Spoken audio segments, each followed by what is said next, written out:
Hi, welcome back to the workshop for episode 19 of the Rickenbacker 620 12-string build, and in this episode we're going to make a start in veneering and inlaying the headstock.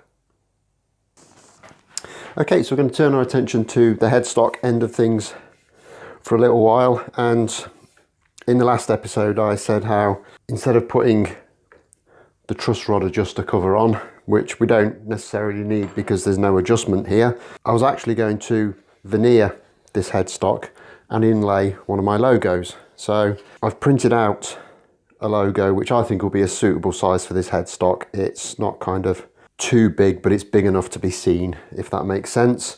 However though, that is too big for the bits of mother of pearl that I've got in stock. So instead I'm going to experiment and see if we can cut it out of the remaining pearloid sheet that we've got. Now I think this is going to be a lot easier to cut than pearl because this is relatively flexible. If I was to do that with mother of pearl, it would snap immediately. I'm not saying it won't snap, but I think it's less likely to.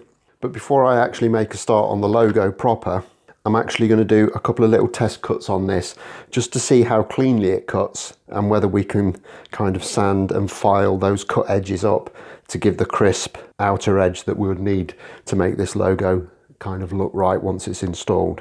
And to do this, I've just got my little bench pin set up and a jeweler's saw with a reasonably fine blade in, and we'll just make a test cut. I'll put a little bit of a curve in it just to see how that goes. It seems to be cutting really nicely. I'll just take some kind of medium grit sandpaper, clean the edges up. And I think you can see there, that's cut and cleaned up absolutely beautifully. That's easily a clean enough edge for what I want. I actually managed to find a smaller bit of this pearloid. I'll glue that on with a bit of wood glue, leave it for a little while to dry, and then we'll set about getting this all cut out.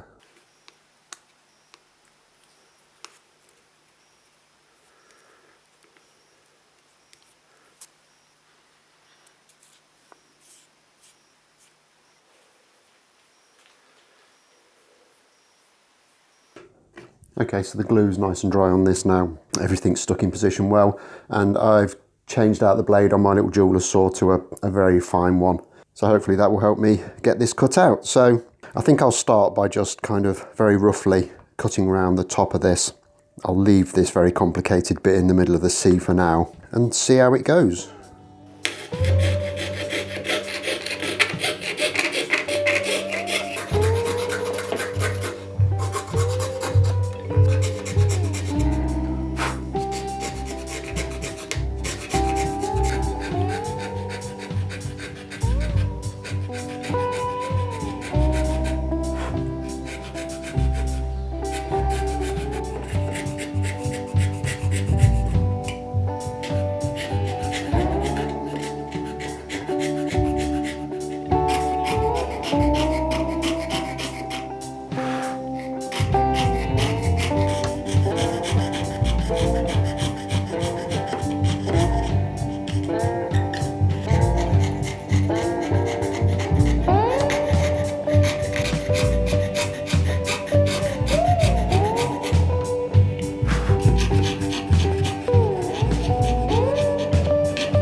Okay, so that's the kind of top half of that cut out very successfully, I feel. There is a little bit of cleaning up work to do that I'll have to do with a little file or something, but all in all, that's gone really, really well. It is much easier to cut out than the mother of pearl. It's nowhere near as brittle. It's nowhere near as hard either, so the saw does make a lot better progress through it. But where I am struggling a little bit is where you have to turn around in some of these really confined corners. With mother of pearl, you can kind of keep the saw going up and down on the spot without really moving it and slowly turn it, and you can just kind of turn it around on the spot. and then head off in the direction that you want to go. With this stuff, if you do that, it does tend to kind of wander off a little bit and eat in if you're not careful. But having said that, all in all, I am genuinely very happy with this so far. I'm starting to lose my template a little bit, so I'll glue that back down.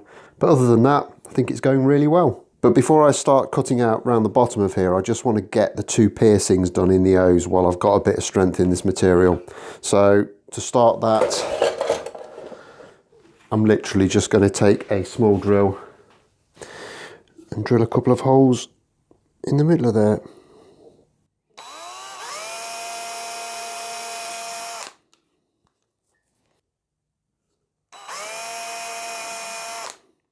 And that will enable me to put my kind of jeweler's saw blade through there and just cut those little bits out.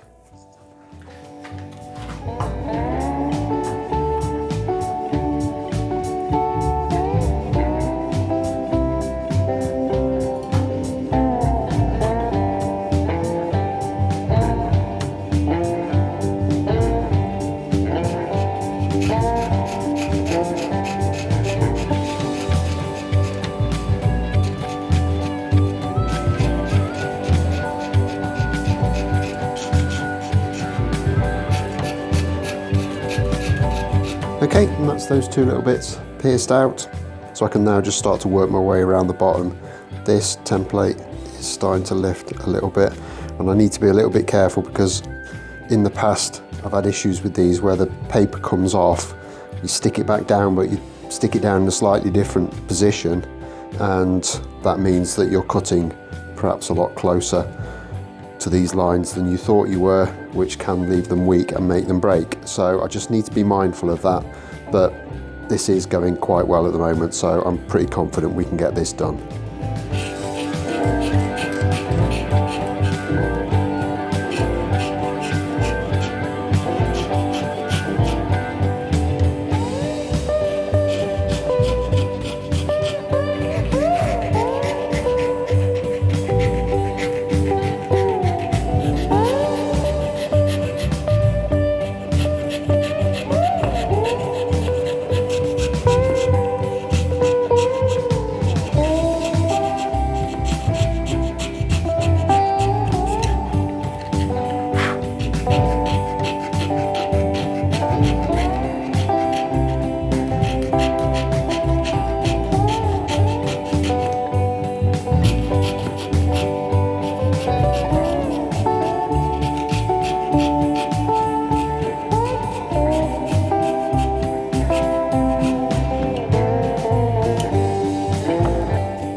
Okay, so just a little bit inside the C to do now. It occurs to me that I have actually saved the hardest bit till last, when it's at its most vulnerable. Too late to do anything about that now, so we're just going to have to go with it and see what we can do.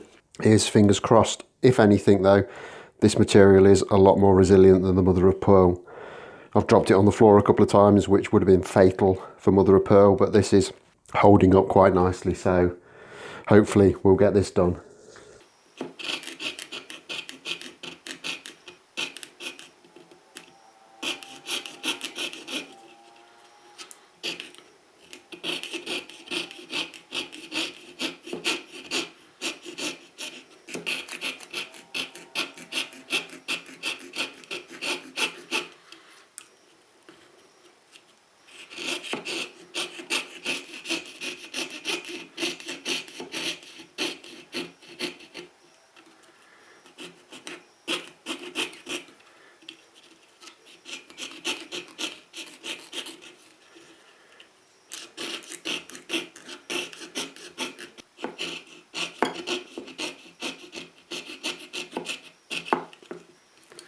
Whew, okay, so that's cut out okay. There is a little bit of cleaning up work to do on that, but all in all, I'm very happy with it. I was totally losing the paper template throughout most of that. In fact, I've had to stick it back down with a bit of super glue in a couple of places, so I'm not quite sure how that's going to come off. But apart from that, it's all good to go. We just need to go around this now and file it into shape with some tiny little files just to get it a little bit closer to what we want.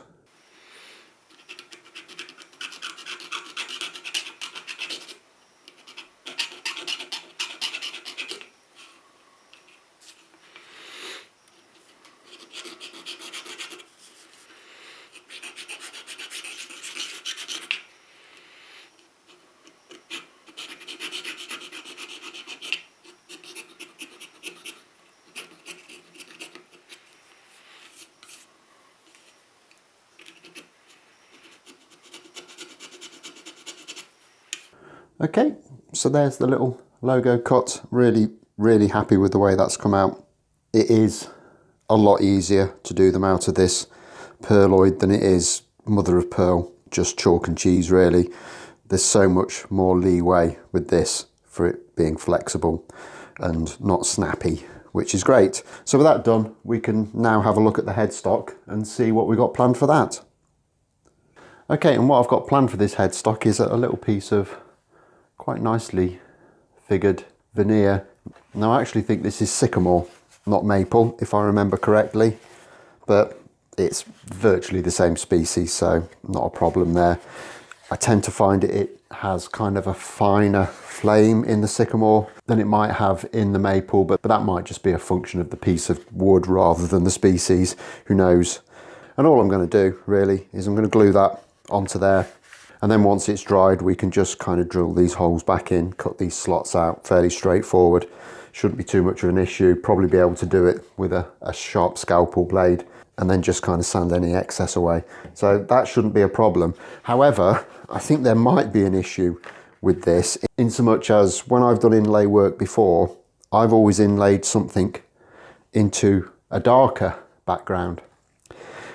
And that is a benefit, because what that means is if there's any inconsistencies when you cut out your recess for the inlay to go into, you can make a mixture of dust and super glue, or you can just use black super glue to kind of fill those voids in, and you'll have a perfectly kind of fitting logo again. Can't really do that on maple, I don't think. I can't think of a way that you can do that anyway, so I'm going to have to be absolutely spot on with cutting out that inlay, otherwise it's going to look a little bit like a dog's dinner. And I'm thinking hard and I can't really find a way around that. So I'm just going to have to be really careful when I cut out that recess for the inlay to go into, and hopefully we won't mess it up. If any of you have done such a thing and have some techniques that might help me, by all means let me know in the comments. But that is, however, getting a little bit in front of ourselves. So to start with, I'm simply going to kind of cut out an appropriate size piece of this and get it glued on.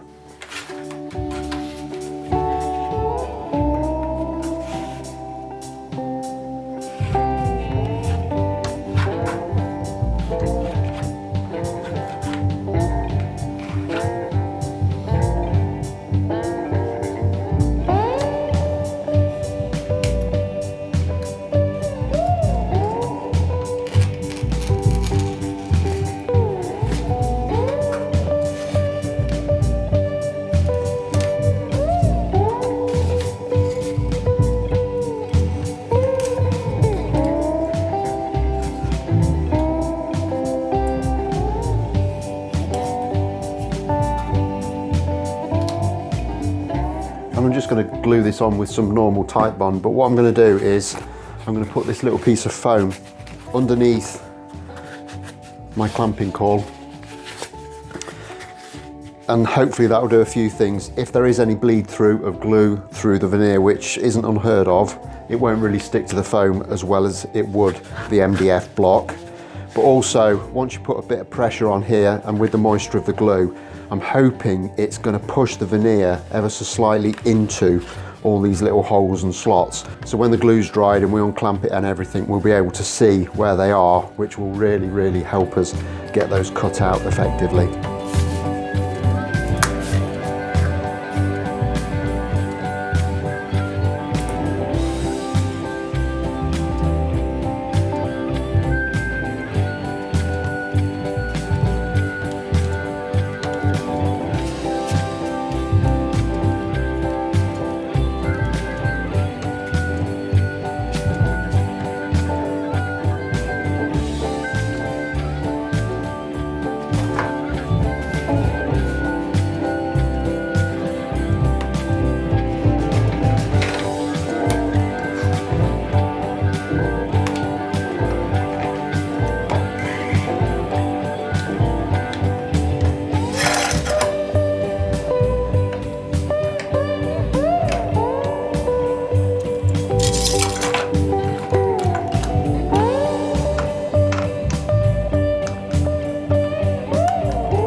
Okay, so I've given that glue a little bit of time to dry. I want to get the clamps and the coils off before the glue kind of totally sets up, just in case there is any stickage there. I also want to see how we've done.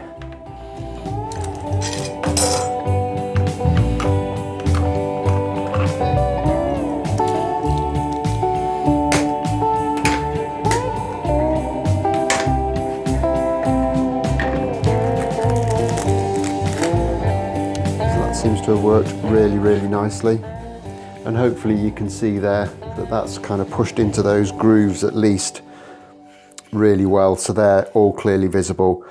You can also feel where the tuner holes are, which is great, and it's also kind of pushed it over the edge so that I've got a really easy way of defining where I need to trim it to, which is brilliant. However, this is still quite wet. You can feel that the kind of figure's raised because there's still quite a lot of moisture in there. So I'm gonna have to leave this before I can do anything else to it. So that's probably as good a point as any to leave this video. I'll be back very soon in a couple of days time where we can get this trimmed off, get all these slots and everything cleaned out, and we can start to think about putting this little inlay in. Like I say, that's filling me with a little bit of trepidation. So if you do have any suggestions, please by all means put them in the comments. Drop me a comment anyway. It's always nice to hear from people, especially people that I haven't heard from before. Hit that like button, subscribe if you haven't already done so, and I'll look forward to seeing you soon. Thanks a lot for watching. Bye bye.